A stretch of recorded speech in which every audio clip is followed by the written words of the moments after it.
సమాజంలో ఉన్న వారిని, సంఘంలోకి వచ్చే వారిని, వారి మీద అజమాయిషీ చేస్తే ఫరోకు పట్టిన గతే.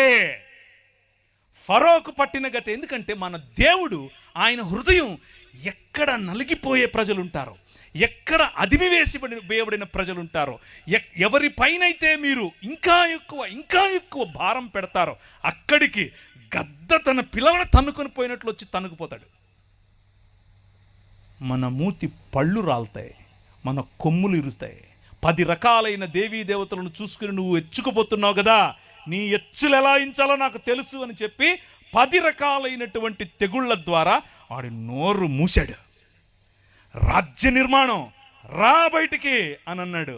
ఎడారి గుండా తీసుకెళ్ళి సముద్రాన్ని దాటించి 40 సంవత్సరాలు వారి కొవ్వు, వారి మదం ఇరిచి అణిచి ఒక రాజ్యం కట్టాడు. నేనే నీకు కింగ్,